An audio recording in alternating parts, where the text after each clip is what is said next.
My guest at this time is Nebraska Republican Senator Ben Sasse. He joins me to discuss his efforts to pass the Born Alive Abortion Survivors Protection Act.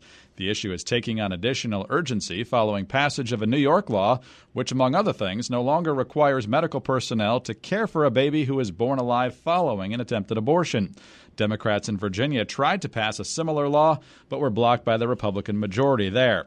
In today's edition of USA Today, Senator Sasse makes a passionate case for his bill and stresses that banning infanticide should really not be a partisan issue. And, Senator, thanks so much for being with us. Greg, thanks for the invite. Why are you taking a leading role on this issue?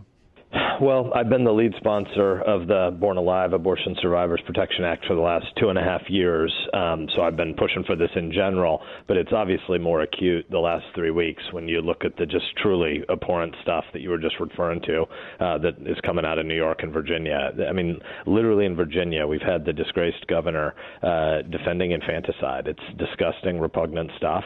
It's morally wrong, it's anti-science, and it's unpopular with the American people. So if there's anything the U.S. Senate ought to be able to get done 100-0, it's something like this, stating the basic truth that babies that are born alive deserve a fighting chance at life. You received quite a bit of attention for your very strong reaction to Virginia's Governor Northam saying a baby born alive following an abortion should be resuscitated if the family wants that and then kept comfortable while a decision is made.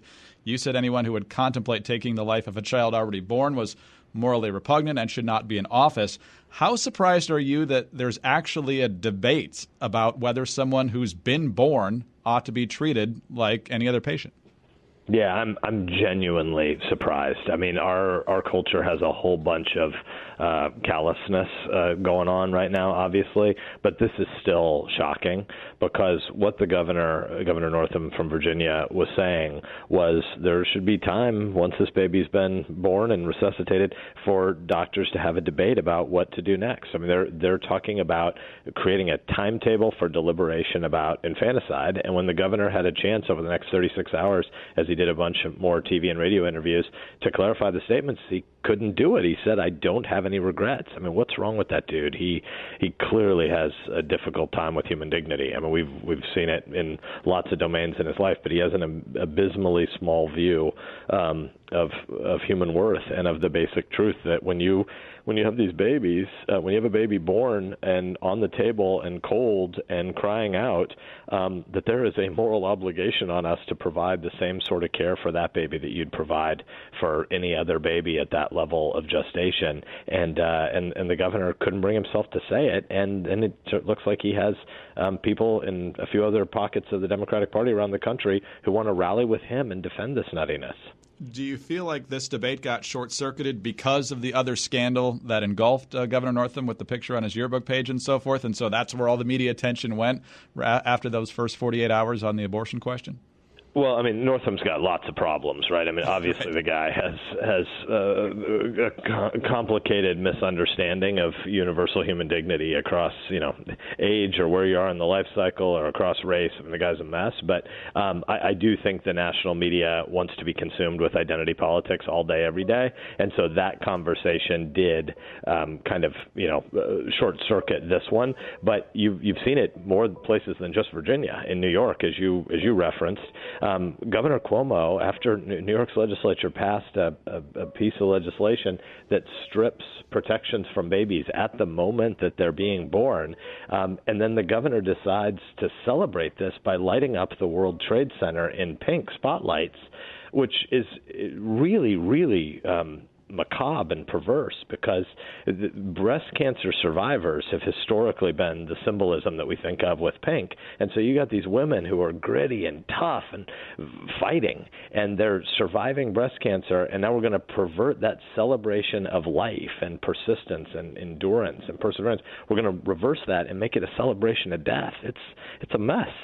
We're talking with Nebraska Republican Senator Ben Sasse. And, sir, you attempted to get the Senate to approve your bill by unanimous consent, but that was blocked by Washington Democratic Senator Patty Murray, who objected.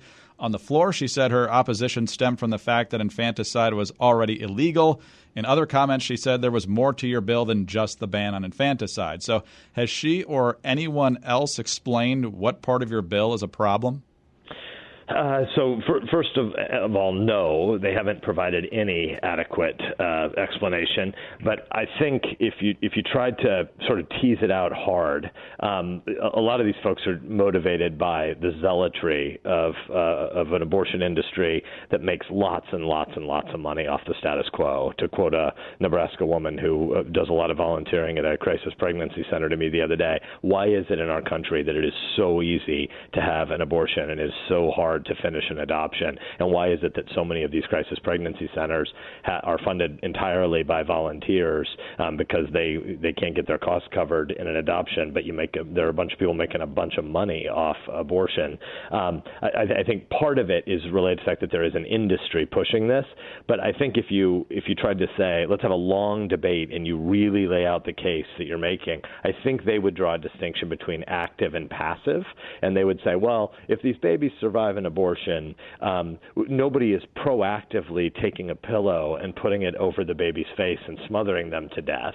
So since we have laws against murder already, that is infanticide. And the passive tolerance of these babies being killed, that's a different thing, and we don't need any protections for that. Well, first of all, that logic breaks down entirely when you consider the fact that a 12-month-old baby would also die if you left her out in the elements to die by exposure. And by the way, in human history, lots of cultures have done abhorrent things like that. The Aztecs and the Greeks both practiced infanticide. If they thought a baby was undesirable, if she had birth defects, they would leave them out in the cold to die. And so their argument here is passive killing is not really that big of a problem. Only active killing needs to be prohibited. That's total nonsense.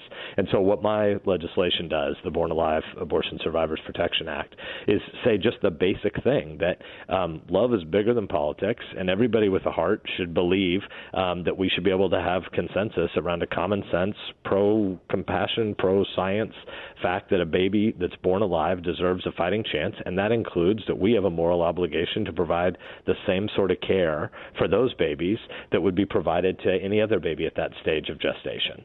And so I think this should be a no-brainer, and unfortunately we've got a couple of people in the U.S. Senate who are objecting to it, so we're not going to be able right now to pass it 100-0, which is the simplest and most common way that things pass the U.S. Senate. The things that end up on TV are often the controversial ones that have a vote clock that ticks down with a close vote. But we're gonna keep pushing both down that unanimous consent path and down a recorded vote path, because we need to get these people on record. The 325 million Americans that are our bosses, they should know where every senator stands on this basic truth of protecting the most vulnerable among us.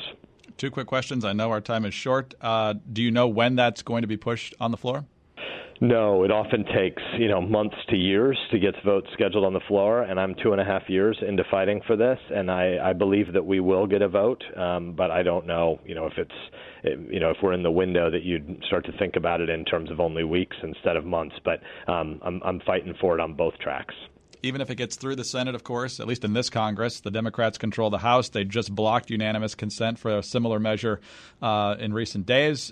So can it get through this Congress with the Democrats running the House? Well, I think Nancy Pelosi should have to answer for why she has these extremists out of the mainstream positions, right? So her State of the Union guest was a senior executive with Planned Parenthood. Planned Parenthood has a great sounding name. Planned Parenthood is actually the largest abortion mill in America. And so let's be clear that the same speaker that doesn't want to vote on this in the House is a woman who chooses as her State of the Union guest for this big civic event in American life to bring in the head of the largest abortion mill in America. Priorities are really out of whack, and grassroots Democrats, where I'm from, first of all, I should just say I'm one of the most conservative members of the U.S. Senate. I'm probably the third most conservative voter by voting record, but we have a whole bunch of Democrats in Nebraska who would differ with me on lots of policy issues about economics or about national security, but they know that infanticide is wrong, and Nancy Pelosi is way out of step, even with most Democrats in this country on this issue. So she should be asked hard questions about it. I encourage everyone to find Senator Sasse's opinion piece in USA Today. Sir, thank you very much for your time with us today. We appreciate it. Thanks for the invite, Greg. Good to be with you. Same here, sir. Nebraska Republican Senator Ben Sasse. I'm Greg Columbus reporting for Radio America.